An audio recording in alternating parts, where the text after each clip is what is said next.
All right, fellas, I'm back after missing last week.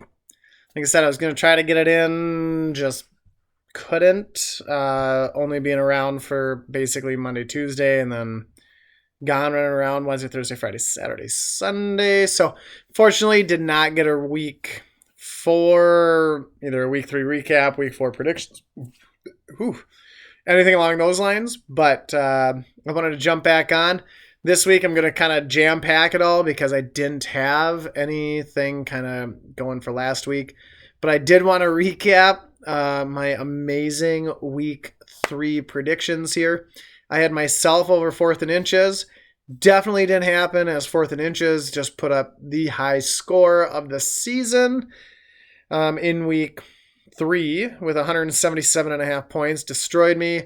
Nutlock got pooped on by Jailbait.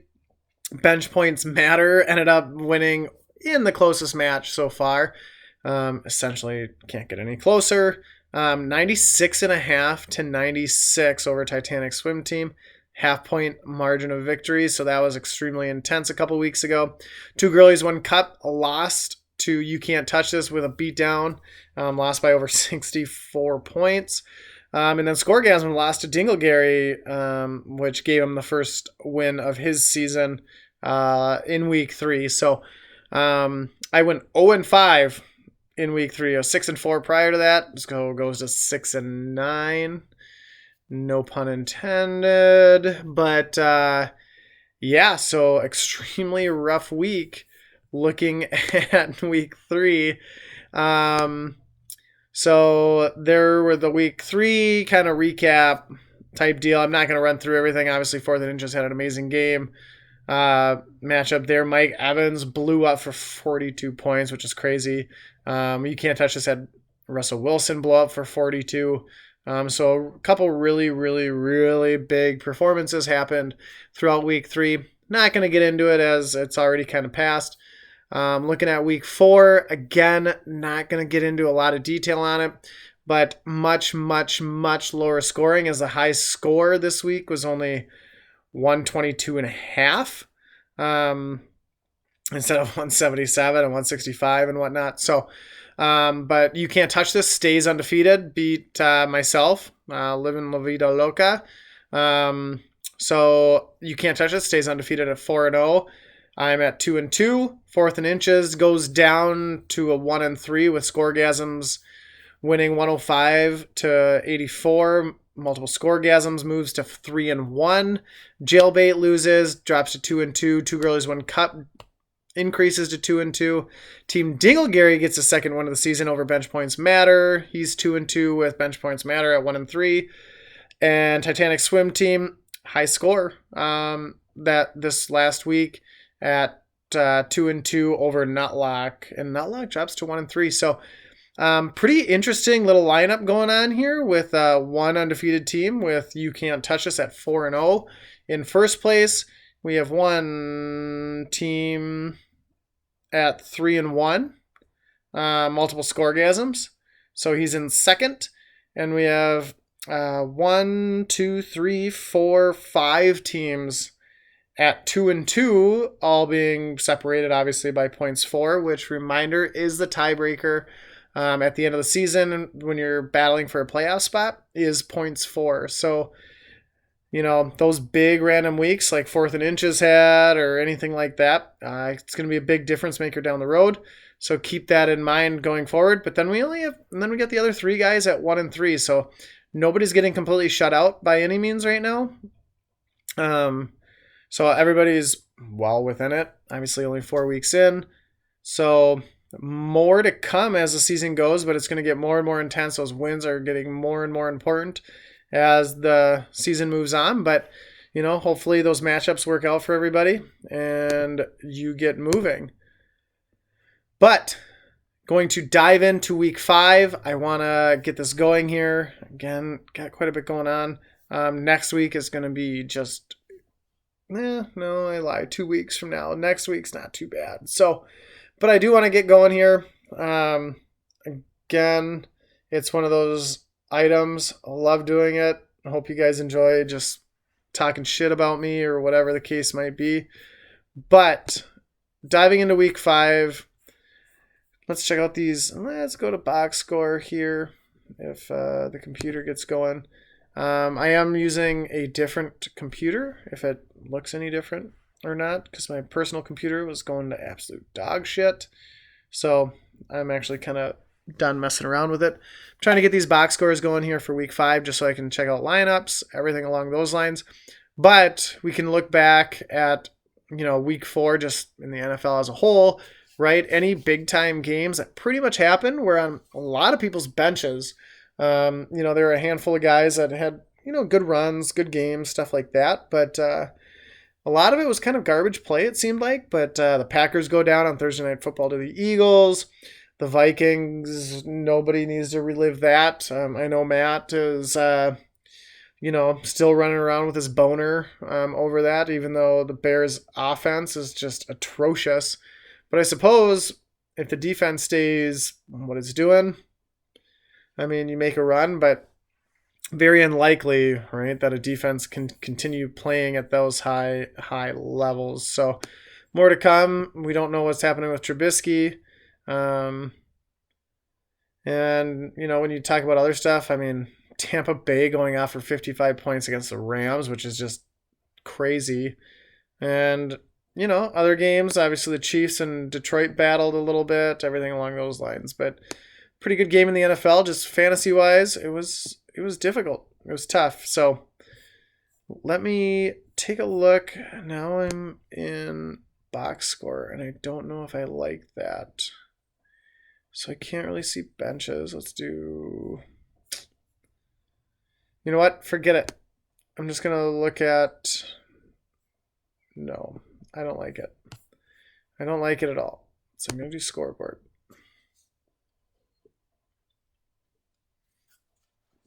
Just trying to get this going. I don't know why it's running so slow for me here. But, when we start looking at it, this is probably one of the first seasons in a while that we haven't had an 0-4 team coming after the first 4 weeks with, third place right now being 2-2, which is really surprising because typically you got, 3 to 4 teams that are all 4-0 or 3-1. And everybody starts battling early. Well, those bottom teams are just dying and going to scratch for those wins because once you drop to 1-3 or 0-4, honestly, 6-6 may sneak into the playoffs. It's happened a few times in the past few years, but 7-5 is what you typically need to do to have an opportunity at the playoffs. And when you already got 3 losses, it doesn't give you much room for error at that point. So it can be difficult, but like I said, everybody's still in it. Everybody's still running playoff hopes. No spoilers need to be played yet or anything along those lines. But it's still those things, the week in and week out right now. You got to be really pulling for your team or just at least against the other team, whatever might happen there. If this can get its shit going here.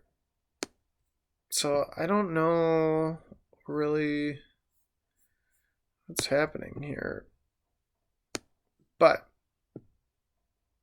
it seems different than what it was for me previously. But anyway, let's just get going. I got the lineups here.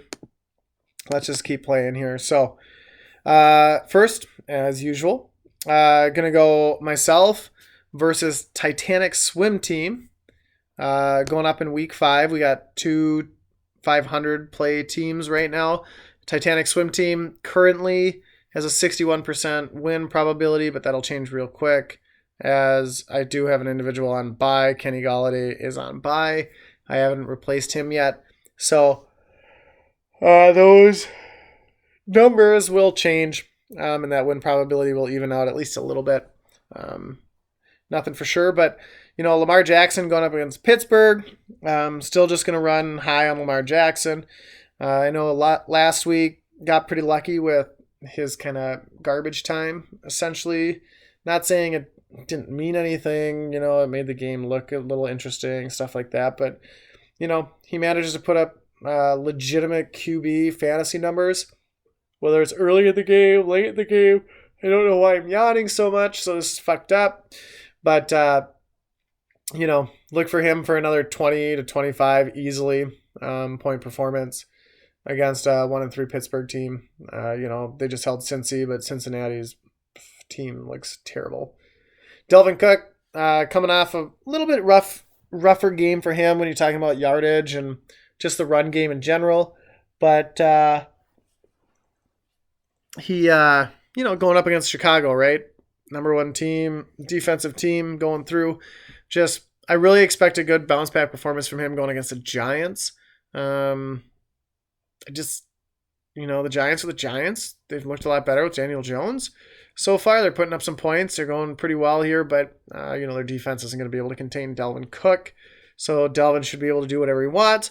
Josh Jacobs going against Chicago. Honestly, I might not even play him there. More than likely won't. It'll be Le'Veon Bell, I would assume, going against Philly. Coming off his bye week. So I like Le'Veon there. Forget Josh Jacobs. He's going out. Austin Eckler. Melvin Gordon ends his holdout. Reports to practice last Wednesday. Pretty intense. Was activated for last game with Justin Jackson being out, but didn't even get a carry. Didn't get into the game. Austin Eckler had another good game. 2 touchdowns. They're not even sure if Gordon's really going to play or might be active, but again, I gotta stop sitting on this fucking couch. But might not even play, so Austin Eckler is going to be another good play. Denver's defense is Denver's defense, but, a lot goes through Eckler there. I'm expecting another good performance there.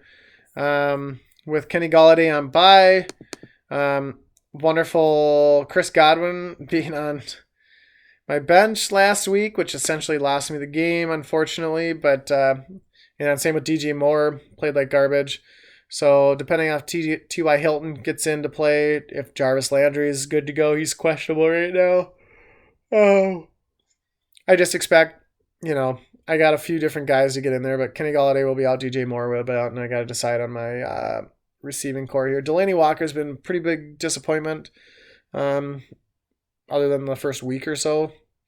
But gonna ride with him. Not a lot of options out there at tight end. Ravens D was disappointing, so we'll have to wait and see. Might not. Dan Bailey didn't even get an opportunity to kick a field goal. So I don't really have high hopes, but against the Giants, I'm assuming we're at least going to put some kind of points on the board for Minnesota. Looking at Titanic swim team, we got Aaron Rodgers continues to essentially disappoint for his draft position and what kind of the standards were, but it is what it is. You want to play him, you gotta kind of play him. David Johnson has actually turning out to be pretty legitimate. I mean, as thought, he's getting the volume and he's getting a lot of, I don't necessarily say garbage time, but he's getting that intermediate weird stuff and getting into the end zone and everything. So he's probably going to have another solid week against Cincinnati's just questionable team, the secondary Miami essentially. Nick Chubb's had a couple back-to-back fantastic weeks. Moving forward against San Francisco, he's coming off a bye week and playing Monday Night Football, so that'll be an intense big play for him going there. Stephon Diggs had a big second half last game against the Bears. Expect him to possibly go. It'll be a nice little matchup and see, is Delvin Cook getting the scores or Stephon Diggs or how's that going? Larry Fitz is just rejuvenated again with Kyler Murray. I would, going into the season, thinking David Johnson and Larry Fitz on the same team, 2 Arizona guys that you just totally in question. But somehow, they're getting what they need, so that's amazing. Evan Ingram is probably one of the better tight ends so far this year, going against a tough Minnesota D. And speaking of Minnesota defense, he's got him. So that'll be a little going against each other there. But what can you do if the Giants are going to score? Might as well do it with Evan Ingram. And Justin Tucker stays there. I don't see really any major changes on this team with who's in there. Joe Mixon's just kind of Joe Mixon. Maybe you just take the chance and sit him and play one of these other guys on the bench that have opportunities between John Brown, Cortland Sutton, A.J. Brown even. He's had a couple big games. DJ Shark with, Hinshu or whatever his name is. That's been legit. But looking at it, Honestly, the way that Titanic Swim Team's team has been playing, it is tough to go against them, everything along those lines. But I just can't bet against myself with the team that I got. I like to stay somewhat realistic, but between Lamar and Delvin and Eckler and, I mean, Le'Veon coming off his bye week and stuff like that, I think it's going to be a tight, possible big shootout kind of game. I mean, we might both end top 4 in scoring, maybe even top 3. But somebody's going to have to take a loss, and I think I edge it out here in a pretty, again, kind of a shootout week. And I'm going to take the win at 134 to 121. So we'll see what happens with that one. Good luck, Brandon. Going to the next game here, we got Nutlock versus Bench Points Matter. 2, 1, and 3 teams going at it. Matt Ryan has been disappointing. Nutlock's a 56% win probability favorite here according to ESPN. Ezekiel Elliott has kind of a tough game against that Green Bay. I mean, honestly, I would hate on their defense, hate on them, but they've looked really good defensively, other than kind of their slip last Thursday, giving up 34 points to Philly. But I think they're going to be just fine. Matt Breida, don't trust him whatsoever. It's San Francisco. It's whatever. Maybe he does well, maybe he doesn't. It's just I don't trust their running game. Sammy Watkins continues to be targeted amazing from Mr. Mahomes. OBJ had a slow game last game, but I think Baker Mayfield's going to go back to him pretty heavy next week. So I think he's going to have a pretty good game. Robert Woods, the Rams got shit on, right, giving up 55 points, but offensively they still put up like 40 themselves. So everybody on the Rams right now is getting a piece. Mark Andrews is one of the best, if not the best, tight end in the league right now.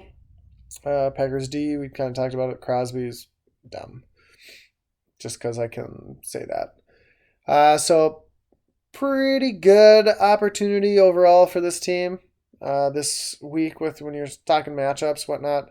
Matt Ryan's kind of struggled, but Houston's got kind of a crappy pass defense statistically right now, so we'll see if they can do something. But Atlanta's offense has been disappointing to say the least, so we'll see if they can turn that around from his MVP season just a few years ago.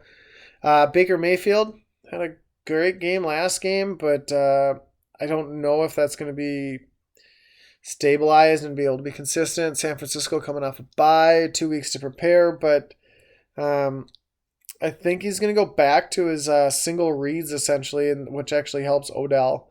So I think a lot of his work, if Beckham didn't even get his first catch until I think it was like the 4th quarter or something like that last game, he's going to be targeted at least a half dozen times, 6 to 7 just in the first half. So possibly have a decent game, but I think if he has any kind of numbers, it's going to be coming at Odell's expense and is actually going to hurt this matchup for him. Kamara, I like him going against Tampa Bay. I mean, Tampa Bay's been scoring, so actually you almost kind of want to shoot out here, but coming off of a 12-9 victory, I think it was, against Dallas, which is super weird, but a great win for New Orleans. But Kamara's getting used a lot, so there's always that potential for breakout. And against a Tampa Bay team, wow. I think there's a pretty good chance he's going to have a breakout play of 30-plus yards for a score on top of that. So David Montgomery's been disappointing. A lot of people are high on him going against Oakland. Oakland seemed pretty decent last week, but it's still Oakland. But Chicago's offense in general is terrible. The only Chicago anything worth owning right now or playing, other than the Chicago D, of course, is maybe Allen Robinson, who somehow continues to have a solid game even when there's no touchdowns to have. But David Montgomery is one of those guys right now. I don't know how you play him. I get it. You drafted him. You're high on him, but the motherfucker just can't produce. Sit him down. It is what it is. James Conner had a good game last week. I see he's questionable here, but assuming he's going to be healthy, going to be playing.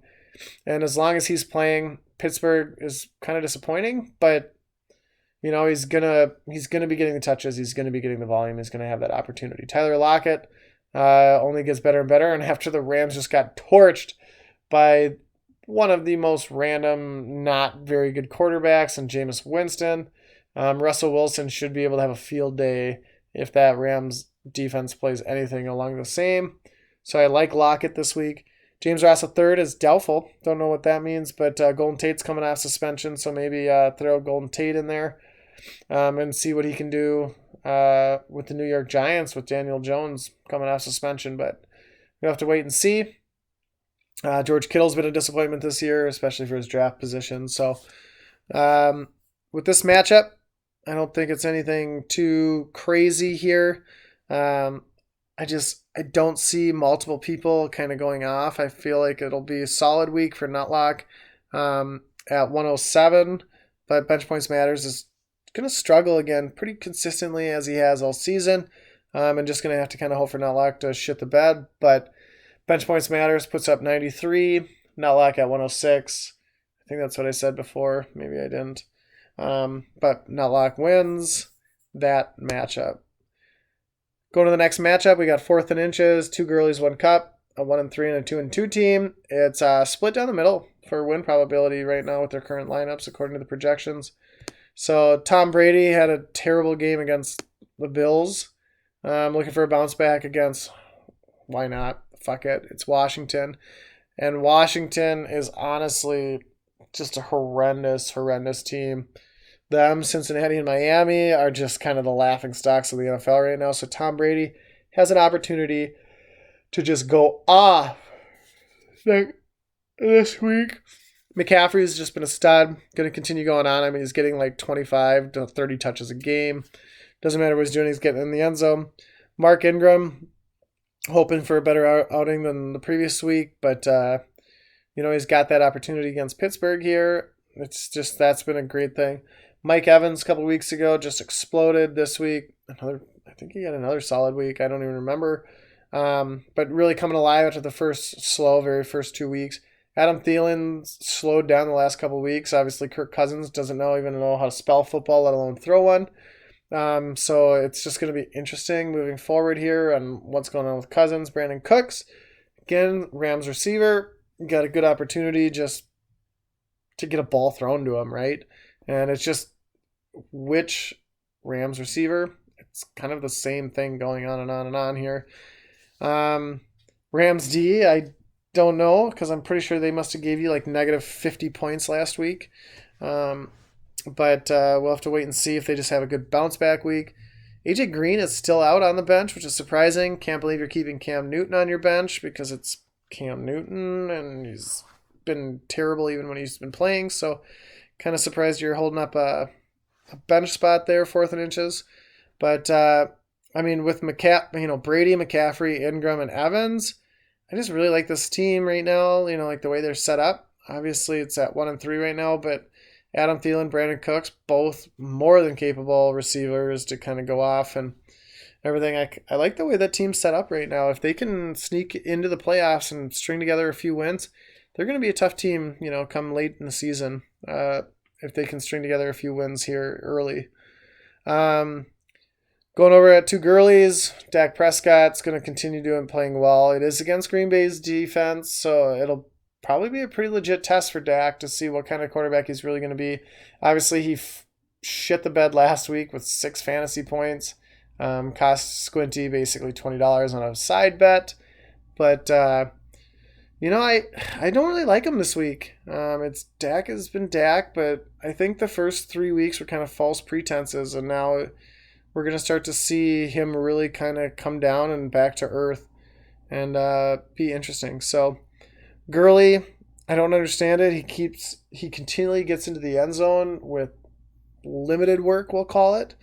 But once those touchdowns stop, it's going to be weird. And coming on a Thursday night, everybody knows Thursday night football overall other than last week, but typically a low-scoring game, so it'll be interesting this week against the Rams. Gurley, Cup, I think you have to pick one right now. Brandon Cooks on the other side. But Gurley or Cup, I think one of them has a solid game and the other one just kind of struggles because I just don't think there's going to be enough points to go around in that.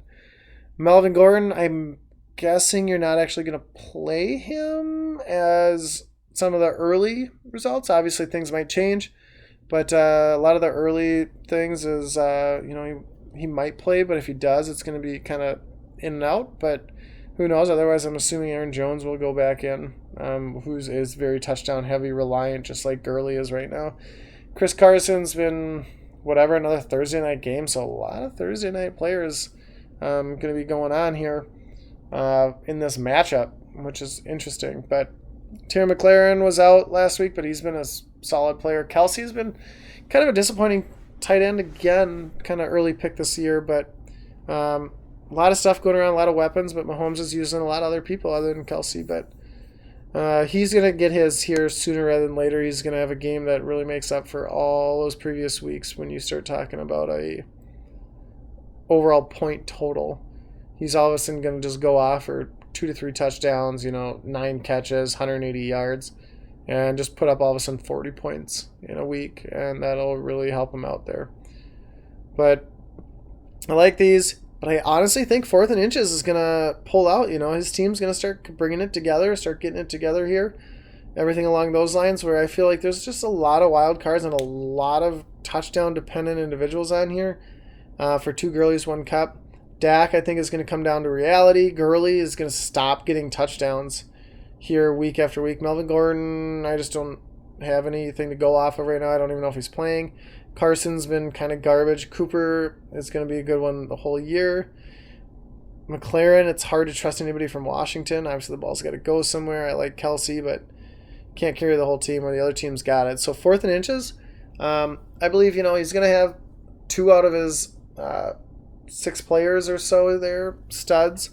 Going to have really legit games. 2 of them are going to have solid games, and 2 of them will be, less than impressive. So I think overall this team's going to put together some remotely decent there. So I think 4th and Inches is going to win 105 to 2 Gurleys, 1 Cup. Is going to finish at 97 this week. I don't see everybody kind of going in. It's going to be another kind of slower week for 2 Gurleys, 1 Cup.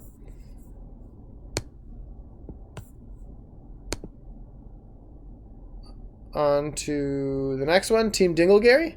After a slow 0-2 start as the number 1 overall preseason pick, is now 2-2.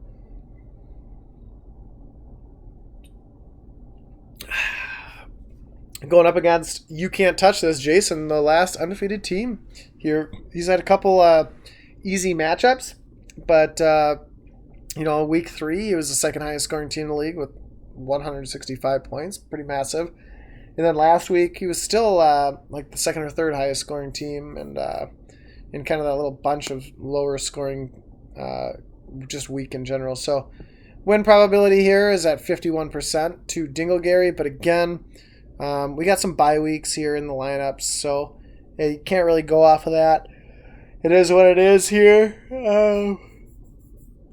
Team Dinglegary going with his Deshaun Watson, Sony Michel, Devontae Adams, Michael Thomas, Keenan Allen again with that just killer looking lineup. Devontae Adams is moving up the receiver fantasy board right now. Keenan Allen was the number 1 fantasy receiver going into last week. And Michael Thomas, I don't know exactly where he's at, but, he's not phenomenal by any means, and he's kind of down. But with just his number of receptions and whatnot, again, he's doing pretty solid. So I really like that. A lot of opportunity there. Against Tampa Bay, against Dallas, against Denver. It is what it is. I think they're going well. Sony Michel's got a good opportunity there against Washington. Carlos Hyde, I'm not a fan of whatsoever. Sitting Devontae Freeman, which I don't blame you, even though it's hard to want to sit. Frank Gore has been rejuvenated here with the Buffalo Bills. So I would almost take Frank Gore over Carlos Hyde, but everybody's got their own thing, so I guess do what you got to do. But I would I'll take Gore over Hyde. If you want to place a side bet on that, Gary, shoot me a text or something like that, but I'm all ears. I will say Gore will outscore Hyde this week as Buffalo is playing Tennessee and Hyde is playing Atlanta. So You Can't Touch This as Russell Wilson, number 3 scoring quarterback in the league right now, I believe, 3 or 4. Surprisingly, but 40-something point performance this week or last week. Last week, I think it was. Philip Lindsay isn't doing bad, just not getting the volume. But Wayne Gallman, uh, any of the expert analysts are still hating on him, saying, well, maybe a flex play, maybe this, maybe that after his big game last week. I know they hate on him and say it was against Washington. It's not against Minnesota. I get it. But you know what? He's their main go-to guy. Marvin Jones is out in the flex spot. Maybe James White going in there against Washington. Not a bad idea. DeAndre Hopkins is hoping for a big breakout game here from his buddy Watson to do some work. Amari Cooper, again, just really based on Dak, and I think stud the first few weeks, right? But I think he's going to kind of just level out, and those big games are going to be hard to come back. Darren Waller, I think, is going to be probably the only Oakland player that does halfway decent against Chicago here, and it's going to be based off targets and a little bit of yardage. I'm not saying he's getting into the end zone, but I would not be surprised with 8 catches for 78 or 79 yards. I don't think it's going to be anything massive, but just solid tight end performance. Patriots defense is better than majority of skill players right now, and they get to go against Washington again, so that's going to be another freaking 20 points or so for New England's defense, and it's hard to keep up when somebody's defense is giving them that. So I don't want to say my brother's team is going to win again, and I really don't want to, so I'm just going to go with Dingle Gary. Going to win his 3rd game in a row, get to 3-2 here. And I think it's just going to be because that receiving core is going to just continue trying to push this team where it needs to be, because if with any supporting cast or any kind of halfway decent defensive play in fantasy football where the other team just isn't scoring 120, 125 points, Dingle Gary is going to score a minimum, of 95, 98 and stuff. So unless the other, teams that he's playing can't take that, 91 point week and steal a win. So I think Dingle Gary is going to win. I think this week is going to be a little bit slower for both teams, but I think Dingle Gary is going to win 101 to 90 for You Can't Touch Us. I think it's really going to slow down for You Can't Touch Us right now with the matchups and whatnot for this team. So going to be one of those lower weeks here for them. And the last one is Jailbait at 2-2 versus Scoregasms at 3-1. Scoregasms is a 54% win probability here. Going with Jailbait, you got Mahomes. That actually didn't have that great of a game, but it is what it is. Marlon Mack is looking to come back and have a decent game. Derrick Henry came back to reality as well and is going to have a tough matchup against Buffalo's defense. Nelson Agholor has a good opportunity here against a questionable Jets team. Juju Smith, Baltimore just gave up a ton of points against Cleveland, so a lot of opportunity there for Juju. Demarcus Robinson, you're just really hoping for that hookup. And Ertz. They're 2 Philly receivers. Not a huge fan, but they did have a big breakout week last week with 34 points, so you never know what you might get.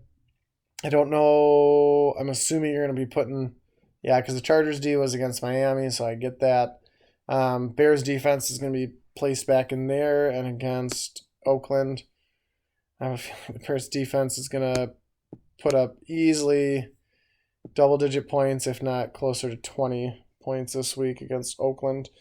I guess we'll just have to wait and see if Oakland can play like they did last week. Kyler Murray turning out to be a good fantasy point quarterback. I mean, that's what people were kind of hoping for, is rushing and maybe just shots down the field, whatever it might be. But turned out pretty solid. And they're going against Cincinnati, which Cincinnati's been turning the ball over a lot with great field position. See if Kyler Murray can take advantage of that. Leonard Fournette's been disappointing. I just assume overall the rest of the season, not saying he's not going to have solid games or breakout games, but overall, I think he's just going to continue kind of being a bust. He's going to sit, between that 6 and 12 points every week, depending if he gets into the end zone or not. And it's just going to kind of continue to be a disappointing little season. Miles Sanders getting more and more and more carries. Not something you want to, have to play. But with Saquon being down, and a lot of other players for this team are just really questionable, there's not a lot to choose from there. So I like Sanders and what's available for him. Edelman's got a lot of opportunity. Hasn't really worked out for him here in the last game or so, but Julio really needs to get his play figured out early in the games, because anytime Julio's done halfway decent, it's been just late items in a game, so hopefully he can get it together. Tyrell Williams has been a great pick. Once Antonio Brown's drama started and got released from the Raiders, but Tyrell has been legitimate against a tough Chicago D. Yeah, it's hard not to want to play him, right? But that Chicago D right now is like one of those defenses through the first 4 weeks. Like, if you don't have to play somebody against them, you'd rather not. And you'll take your chances with just about anybody else. So with that, taking a look at it, not really thinking much of it, but it essentially comes down to, does Mahomes hook up with Demarcus Robinson, or are the Eagles going to be able to put up 28 or 35 points or something along those lines to cover those two receivers? And I feel like Scoregasms has just consistently been doing what it needs to be, hence they're 3-1, right? So I'm going to take Scoregasms here. I'm not super confident on it, but I just overall I like it a little bit more than like your Aguilar and your Demarcus Robinson and your Derrick Henry matchup and your Marlon Mack that's just questionable. Kind of play all season and everything. So I'm going to take Scoregasms. Scoregasms, I have a feeling, is going to put together another pretty solid week. Doesn't need the one guy to go off for 50 or anything, but just going to be another solid week at 113. Is going to go over the top of Jailbait. Jailbait's going to attempt to put together something decent, but will end quite a bit short at 96. So I like it. Only 4 of you guys, other of you are going to like it. The other 5 are going to be mad because I picked him to lose and boo-hoo and all that other good stuff. But there you go. A little bit of week 3 recap, kind of week 4 recap of what was kind of going on. Now week 5 predictions. So minus week 4 predictions, I go to 6-9. It's kind of disappointing, but I got Living La Vida Loca. I got myself. I can't really bet against it, so running that. Nutlock over bench points matter. 4th and inches over 2 girlies, 1 cup. I got my brother. Can't touch this over Dingleberry. And Scoregasms over Jailbait. So, good luck.